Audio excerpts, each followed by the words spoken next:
All right, Ed, I've got a case for you. You ready for this? I am. Fantastic.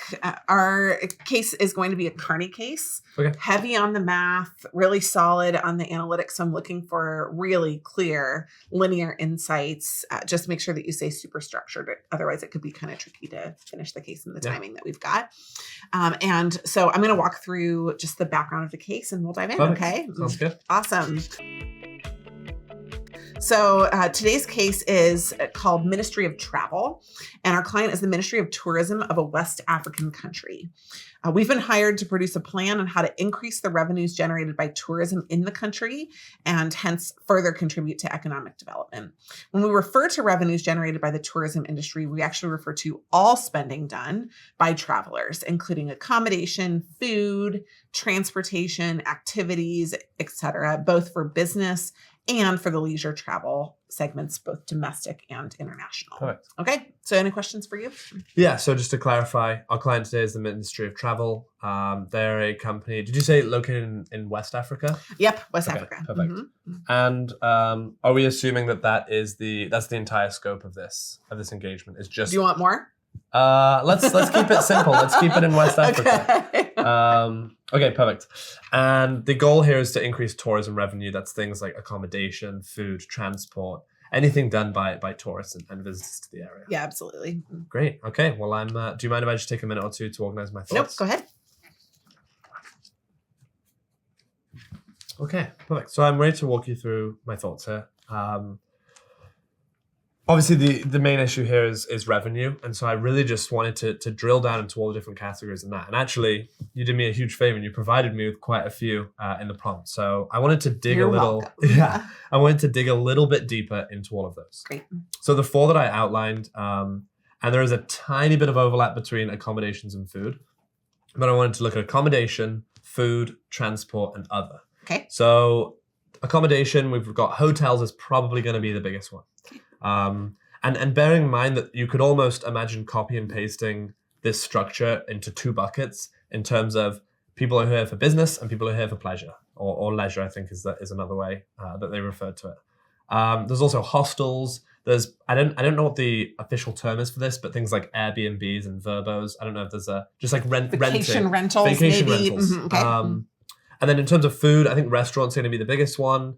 There's bars as well. And then one thing that can still be and should still be considered is grocery shopping. I don't think that will be as common except for people who are there for much longer stays. So it'll be actually interesting to kind of dive into that a little bit later. Transport, Ubers, taxis, and a clarifying question I forgot to ask earlier. Can we include airfare in and out of this area? Is that part of tourism spend? It's a good question. I would say that absolutely it would contribute to definitely on the way out at least. It just depends on obviously whether or not the owner is right. Many countries have their own airline or their own branded airline. If it's not that one, if it's a British Airways flying into this West African country, then it's not probably going to contribute. Mm-hmm. Okay, wonderful. So however you want to think about that in the matrix, that helps. Great. And then just in terms of other things like shopping, trinkets and forget-me-nots that you might buy from this place, as well as activities. And I think that could actually be a big area we want to explore. So going jet skiing on the beach or going on a safari or doing something, fun that's probably going to generate a lot of revenue. And it's probably something that, especially on the leisure side, a lot of people do. Great. Do you have anywhere you'd want to dive in particular, or do you want me to just kind of take this and run with it? Now, Ed, I've got a lot of good information, but I'm actually more curious about where you would want to dive in if I did let you run with it. I'm not saying I will. Yeah. Well, I think there's 2 ways we can look at this. I think we can either look into accommodation first, or we can just look in terms of if we have any overarching numbers, right? So maybe like, here's what everyone spends all inclusive, or if we have a breakdown. I'd love either of those pieces. If you have okay, those. And why accommodation? So accommodation, at least in personal experience, I'm not extremely well traveled, but I know that most of the time it's airfare and accommodation that cost the most. And the longer you're there, the more that accommodation becomes the most prevalent thing. And so that's why I'd love to dive into that first. And that's probably one of the biggest key drivers in terms of the actual tourism revenue. Okay, I like it. So I do have information about accommodation. Great. And it might not be the information in the way that you broke it down, but I'm going to give this exhibit to you. I want you to just kind of look through the exhibit, digest it, and also tell me what math you would want to do before you do math. I'll kind of walk you through when the timing is to do that as well. Great. Okay, so just looking at this, it's broken up into general, leisure, and business. Can I assume general is domestic population? Exactly. So people in other areas that are visiting here and there. So the general, though, doesn't necessarily include that. The leisure and the business are the purposes. Those actually include all general. So general is the summary. So this is the country's population. And then this one is the number of stays for all visitors, domestic and international. So general encompasses both business and leisure. Correct. Can we assume that business and leisure make up 100% of general? Is that okay? Exactly. Great. Okay. And what I'm looking at here is we're comparing it to 3 peer countries. And the first thing I'm noticing is the percentage of total stays coming from leisure and business are pretty similar across the board. The average spend per day is much lower for leisure. It is actually the highest for business. But just diving a little bit further into leisure here, we have the average spend per stay and per day. So maybe just I would calculate the actual number of days stayed. That could be something interesting to look into. I'm happy to do the same on business. That looks like it's a little bit less of a driver here. Also, just because leisure makes up 80% of our country's visitors, so that's probably going to be the biggest weight. Okay. Awesome. If you want to do some math, I'll let you do math now. Yeah, absolutely. So just to walk you what I'm doing here, the first thing I'm going to do is what I mentioned earlier, and calculate the actual number of days stayed in all of these peer countries for leisure. And then if we don't find anything interesting, we can go into business and we can explore other areas. Now, instead of just looking for something interesting, what are we looking for? So yeah, before I go into math, back to what we're actually looking for, I really want to find almost what has the most leverage here, right? I'm imagining that they are really looking for something that if they can just turn that dial, the output is much higher and much greater. And what are the choices? What are we going to assess? Yeah, so if we can look at the average spend per day. If you increase that, then that's going to increase for the amount of days you have. If you increase the average length you're staying, then that's going to increase by the other factors. And it's kind of like the reverse there. We can also look at the number of total stays, right? So I think those are like the 3 things. And I'd really like to focus on the number of days stayed and the amount paid per day. Okay, let's try it. Perfect. And actually, before I jump in there, the average spend per day is pretty similar across the board. We're pretty much exactly, or we're just above average, or we are exactly average with our competitors. Okay. So reassessing, I really want to look into the number of days. Okay. Okay, so I'm just going to walk you through what I'm doing here. We're going to start with the client country, and then we're going to look at the peer countries. And I want to look at the number of days spent on average in this country. Okay. So to do that, I'm going to divide the average spend per stay divided by the spend per day to get number of days. So for our client, that's going to be 300 divided by 100, which is just 3. So 3 days. For peer country A, we have 630 divided by 90, or 63 divided by 9. There's a factor of 7 there. For peer country B, we have 660 divided by 110. That's going to be 6. And for peer country C, we have 800 over 100. That's just equal to 8. So before I go any further with any other calculations, we are really, really lacking on the average amount of time spent here. And I don't know if we have any information as to why that may be or if we want to explore that. But that's definitely where I'd like to take this case, is the fact that we are pretty much less than half of the average amount of time spent compared to our peer countries, which is really interesting, because I think talk about leverage and talk about what a key driver is. If we can just get up to the average, we're doubling the amount of tourism revenue essentially from leisure. So just before we leave this exhibit, you mentioned why you wanted to focus on the leisure side, or leisure, as you say it. Yeah. And so I'm just curious if you can run the same calculations on the business side, and just tell us if there's any insights there. Want to make sure that before we move on, we kind of see what's going on there. Yeah. So just to do the same with business, for our client, it's 1,000 divided by 500. Nice and easy. That's 2. For peer country A, that's 700 divided by 400, which is just under 2, I'm going to say. And I can get exact numbers if you want at any point. Okay. This is fine. Peer country B is 750 divided by 350. Again, just check that number. Oh, 700, sorry. Over 350. That makes it easier. That's 2. And then lastly, 900 over 450. That is 2 as well. Okay, and the only thing that's interesting about this is I'm wondering, for every other calculation, it was an exact number. I'm wondering why the average spend per day for business in peer country A is 400 and the average spend per stay is 700. That's an interesting thing. And maybe people are flying out after half a day or something.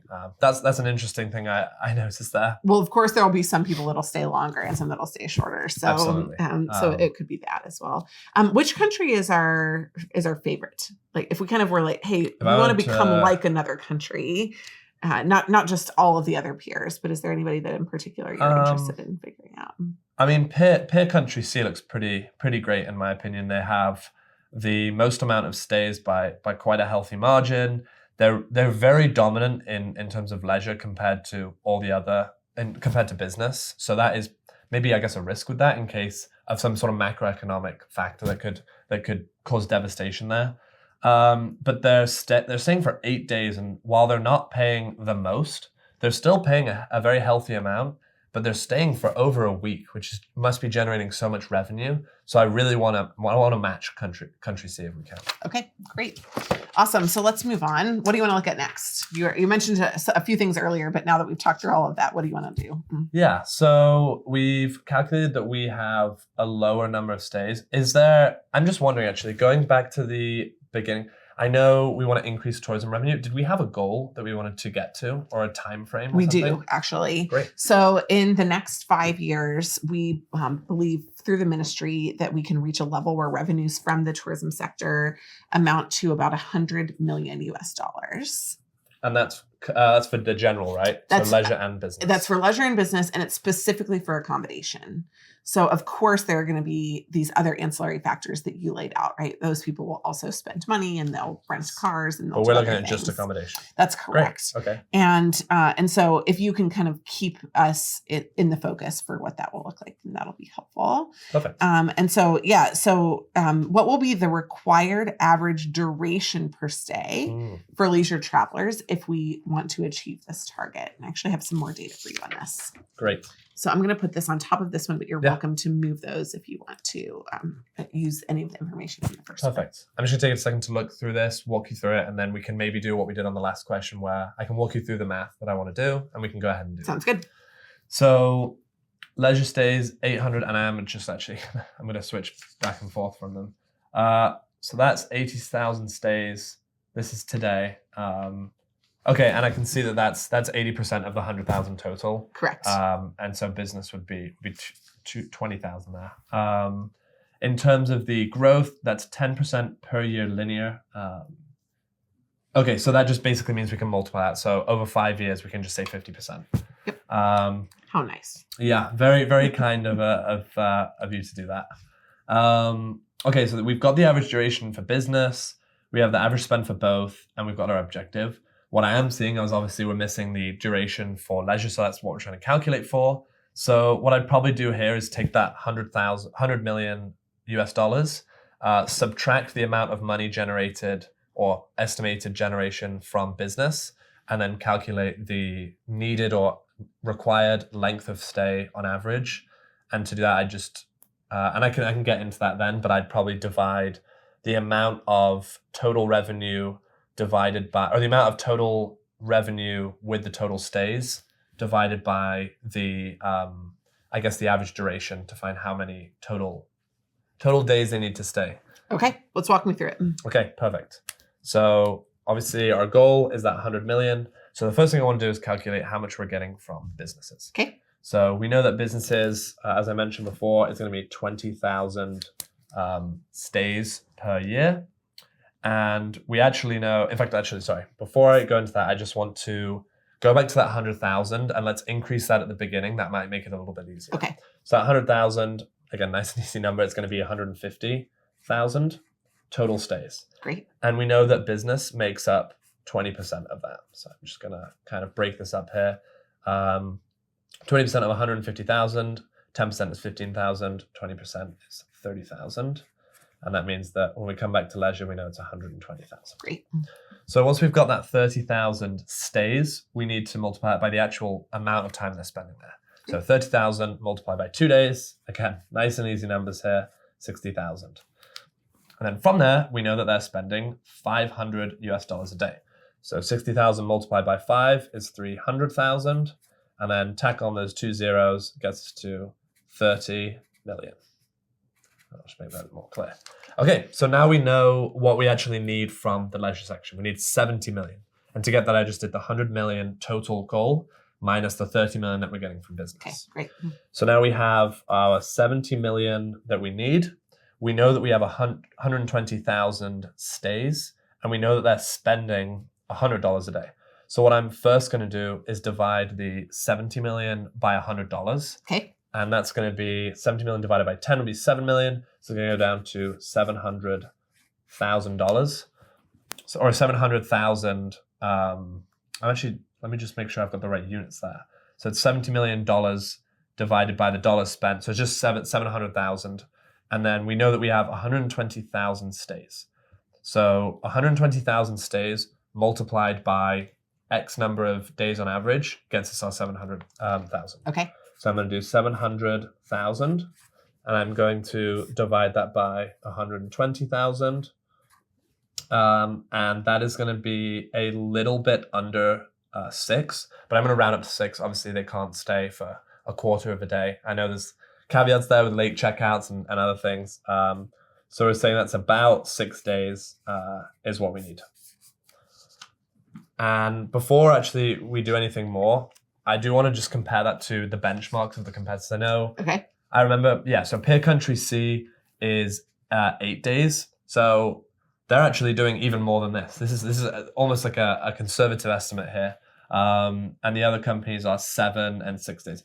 So we're on the lower end of the average number of stays. I think it's very doable, but maybe we could go into a little bit more in terms of how it's achievable. Great. Let's talk about it. Perfect. So, I think the key kind of focus here is just making sure that we can think about how we're going to increase the average length of stay. And you don't have to limit it to the 6 days. We could go beyond that. Yeah. So what are some of the levers that you would pull in order to move from where we are now with just a couple of days to the 6 days? Yeah. Well, I mean, just to immediately tie it back to personal experience, I'm almost done with college. I recently had spring break. Okay. And a huge place that everyone loves to go is Cabo San Lucas. Absolutely. And they stay for about 5 or 6 days. And so I just want to draw from that. And I think a big reason they do that, and especially at least for the student demographic, is all inclusive. And so having these sort of bundles where they say, you've got the food, you've got the activities, you've got all this, you pay a premium on it, but you stay for longer. And actually, my roommate and I tried to go for 2 days and they wouldn't let us. They had a minimum amount. So that's an interesting thing that they could add in there is we'll do all inclusive, but you have to stay for 5 days minimum. And it's actually cheaper the longer you stay, right? Okay. So incentivize them to actually stay longer. And I know we're limiting it to accommodation there, but the longer they stay, the more revenue they're generating as well. Some other things with that as well are maybe, again, with the hotels, if they're partnering with other restaurants, come stay with us and we'll recommend you some restaurants and we can make it cheaper there, give some sort of incentives to go out there. And I just want to make sure I'm focused on the right point. Are we talking specifically about accommodation here or in general? So I think we're assuming that if we improve the accommodation piece, then everything else will follow. That people will also spend more money in restaurants. They'll buy more rental car days. They'll do kind of all the more additional activities. But certainly, if there's something that you think will drive the length of stay in some of those issues, then please tell me that as well. Yeah, I think obviously some marketing. I've actually never seen anything in West Africa advertised to me. I've heard of a lot of tourist spots and I haven't really heard about that. So maybe just getting on the map a little bit more. Okay. I'm not sure where most of their tourists come from or if it's pretty uniform from the world, but it'd be interesting to have them go ahead and push out some more marketing for that, really advertise on Instagram into whether they do couples packages or whether they do family packages. I think that could be a huge driver in just getting more traffic, as well as maybe just highlighting what's so amazing about where they're staying, right? So if it's on the beach side, having a beachside resort. If it's maybe closer to the center of this area, then maybe they can advertise safaris or other things and activities for groups to do. Awesome. Anything else? Yeah, I think as well, just like making it really easy for people. If people are going here on vacation, they probably want things like a shuttle from the airport and little amenities that add up and just make your stay way easier and way nicer. I think could also help them get a little bit more people. What else? Let me think. Maybe having some sort of, and again, just really focusing on the accommodation here, having more like in-house restaurants and more, again, just keeping it close to that all-inclusive package. You could also offer like a non-all-inclusive package where people can stay for a short amount of time, but it's maybe perhaps more expensive or something. And just making sure we're catering as well to all demographics. So people who don't want to spend a fortune can still stay here, but people who want to have a luxury all-inclusive stay can also pay the premium for that. Now, assuming that there's going to be alignment, but also a difference in purpose, one final question before we conclude. How would you think about the Ministry of Tourism's role specifically in accomplishing these things? Yeah, interesting. Well, first thing I'm thinking is maybe some sort of like subsidizing so they can make it easier for hotels and for places to actually attract people. I think at the end of the day, a lot of these hotels and accommodation resorts, they're a business, they're in it for the money. And so if it's way more expensive for them to make these changes and they're not seeing an immediate response, they might be a bit more reluctant to. So if the Ministry of Tourism can work with them to help make that a little bit of an easier change, that's probably going to be more incentivizing, as well as just helping make sure it's a safe environment. I'm not sure how safe or unsafe this area of West Africa is, but just making sure that tourists know it's safe and know that there's resources there and things like that, just to, again, appeal to all tourists. I think that's probably something that would help as well. Okay, great. Final recommendation. What would you think that they should do? What else should they do that we haven't been able to cover in the case today? So to summarize, I think the biggest issue here is the length of stay. And so we really need to increase the length of stay. I think some ways we can do that is to work with the Ministry of Tourism can work with resorts and hotels in order to both improve the quality as well as offer some sort of bundles and other incentives that bring tourists into this country. I think some risks that may come with that are if all this money is spent advertising and it doesn't reach a critical mass of people coming over, that almost might have negative PR. If people are seeing this place advertised but no one knows anyone who's been there, that could almost reverse what they are trying to do. But I think some next steps are maybe have the Ministry of Tourism work with some hotels to start building some sort of strategy to both market and improve their hotels. Okay, so what do you think? It was a really interesting case. I quite like that. I always think it's interesting when it's talking about something I don't know. So I have no experience with West Africa, relatively little case experience with like hotels. So it's really interesting to dive into some of the components there. And I really like the analytical side of these cases where I have to figure out what numbers I need to calculate and go there. And I think I did a relatively well-structured job of doing that. When it came to the end, I felt like I was maybe babbling a little bit and maybe not generating enough new creative ideas in terms of how they can solve the problems. But that was just maybe one or two things I noticed. Cool. Awesome. So I'll address the babbling when I'm going through the feedback. But overall, I felt like your math and your focus were two real highlights of this case. Okay. So the math was very fluid. You used it to support it, but you kept bringing me back to the main thing. I do think that there were a couple of kind of low-hanging fruit pieces outside of the core that you could have focused on, but it left me no question that when given the choice between doing lots and doing the main thing, you would always choose the main thing. So that's really, I think, a key fun highlight from this case.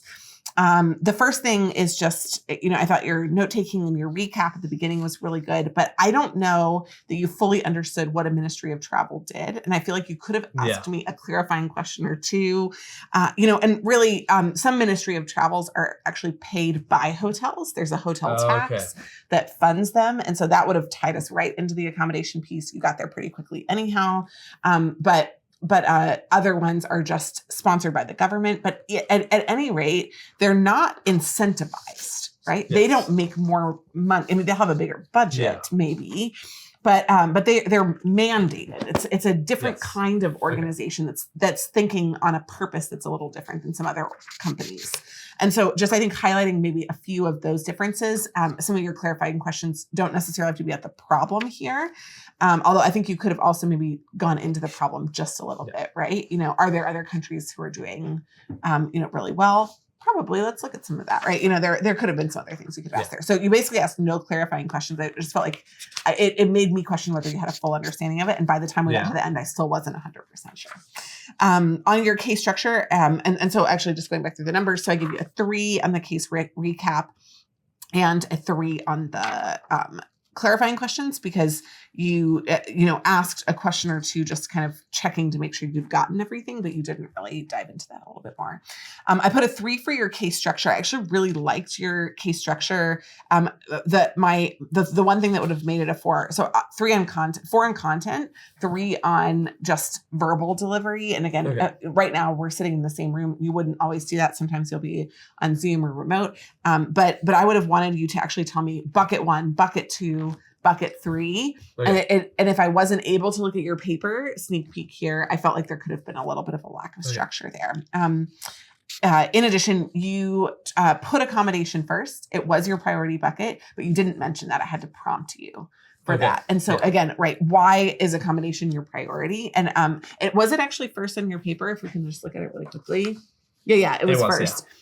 But again, you didn't right when you finished your structure, you just dove right into the presentation. I just really encourage you to take a second to 5 seconds to reflect on, is this the order that I want to present these in? Because in this case, as a Kearney case, I'm really directing it, but let's say it wasn't, or let's say you get a pretty chill interviewer. I am not chill, but in case you did, then we'd want to make sure that you were really driving that forward. Your math was really awesome, flawless, clear. I felt like you laid it out on your paper. I was able to follow what you were thinking. I would have maybe mentioned a few of the bonus pieces. So not just like, hey, let's look at this and let's look at the next thing. But like, if we had more time, or if we have budget or different staff, I would also, one of the key insights from the first chart is that, right, the total spend per stay actually across the board is higher in business versus leisure. And so, so even though it's a bigger portion of it and it's more profitable, like if you are able to do something in that, correct, is way better in business. Correct. And so I felt like there were some of those second level insights that I didn't get from you that I would have loved to have seen. Yeah. I didn't need them to, pass you on, right? The case was good enough without it, but just kind of as a bonus. But I gave you a 4 for the math, for the first math, and a 4 for the second math, right? Correct answer, approached it quickly, good verbal explanation, excellent insights tied back to the big picture. So I thought that was really good. Your case creative question, I give you a 3 on. Actually, I give you 2. Sorry. Okay, no worries. No structure. Yeah. Right. Good ideas, but no structure to them. You didn't write anything down. So you got kind of in the flow of just explaining your thoughts. So the ideas were good, but then that's why on that one, if you notice, I punched you on what else? Because I was trying to trap you a little bit. I never got you. But I really wanted to see kind of where the boundaries were of your mental recall. Yes. And I felt like, again, you lacked, if you didn't do the written brainstorming, the ability to reprioritize, to focus, or to dive deeper on any of those areas. And so I just felt like you were bearing a risk that was unnecessary there. So should I have, I guess, A, asked for more time and written all my demos as presented, or B, as I'm talking to you, writing them down? I actually really like it when somebody walks through it. You're demonstrating that you're quick on your feet, you're thoughtful, you're creative. I like it when you don't take the time to write it down. I don't need it to be that prepared. I just need to know that you remember what you wrote down and that it leads you to further brainstorming. Okay. So I felt like that we were just kind of missing a little piece on that. And then great, final recommendation, right? You've got here, you kind of dove in at the beginning. I'd rather have you just say, look, Here's what we're looking at. here, what we're looking at is increasing the total revenue. And to do that, we found that one major way is this. Yeah. I also felt like your next steps could have gone back had you taken either more notes or developed some of those insights to that there's more that we can do, right? Look, we could look at more days. We could look at additional incentives. We could look at business. We could look at additional peer countries. There's more that we could do. So I felt like there was a little bit of a broader there. I wouldn't need more structure. You were very structured, but just more content on it.